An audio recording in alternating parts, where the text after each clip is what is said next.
5ই আগস্টের পর থেকে আওয়ামী লীগের প্রায় 80% নেতা দেশ ছেড়েছেন। 20% বা আশেপাশে এরকম হেভিওয়েট নেতারা দেশ ছাড়তে পারেননি। তাদের মধ্যে আছেন আওয়ামী লীগের অন্যতম হেভিওয়েট নেতারাও। ক্ষমতার কেন্দ্র থেকে এখন এক নিঃসঙ্গ কারাবাস, এই যেন নাটকীয় উত্থান পতনের গল্প আওয়ামী লীগ নেতাদের। একসময় দেশের রাজনীতির গুরুত্বপূর্ণ সিদ্ধান্ত গ্রহণে ভূমিকা রাখা প্রভাবশালী আওয়ামী লীগ নেতারা আজ দিন কাটাচ্ছেন কাশিমপুর কেন্দ্রীয় কারাগারের ভিতরে। সেখানে রয়েছেন 26 জন ভিআইপি বন্দী। তাদের মধ্যে রয়েছেন সালমান এফ রহমান, শাহজাহান খান এবং জুনায়েদ আহমেদ পলকের মতো হেভিওয়েট নেতাদের নাম। কারাসূত্রে জানা গিয়েছে, ভিআইপি বন্দীদের জন্য নির্ধারিত রয়েছে বিশেষ ডিভিশন সুবিধা। প্রতিটি কক্ষে একটি খাট, টেবিল ও চেয়ার সহ রয়েছে টেলিভিশন ও জাতীয় দৈনিক পত্রিকা পড়ার ব্যবস্থা। প্রতিদিনের খাবারের তালিকায় থাকে মাছ বা মাংস, আর চাইলে কারাগারের ক্যান্টিন থেকেও খাবার কেনা যায়।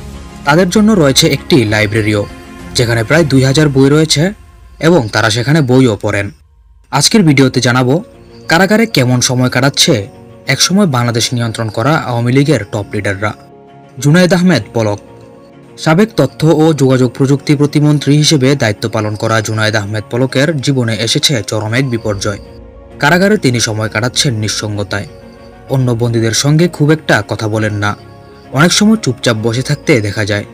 চোখে জলও আসে তার মাঝে মধ্যে।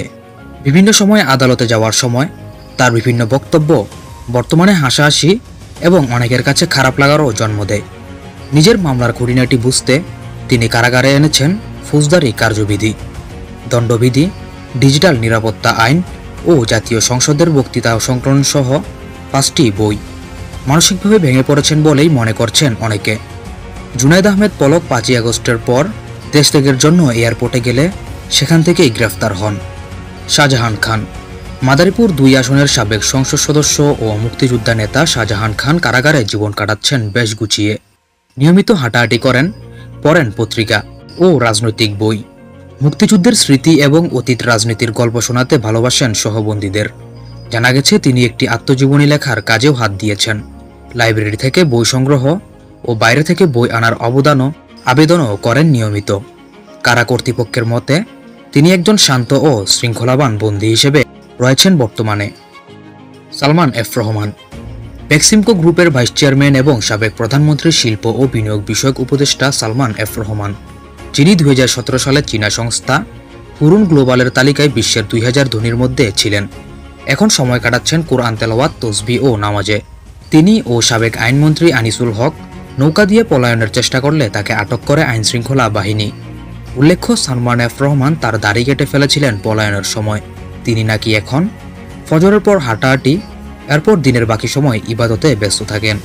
তার কাছে নেই কোনো প্রকার মোবাইল, নেই দাপ্তরিক কোনো ব্যস্ততা। কারাগারের অন্যান্য আওয়ামী লীগ নেতাদের সঙ্গে মাঝে মধ্যে কথা বলেন তিনি, তবে সন্ধ্যার পর একান্তে সময় কাটান, থাকেন নিজের কক্ষে।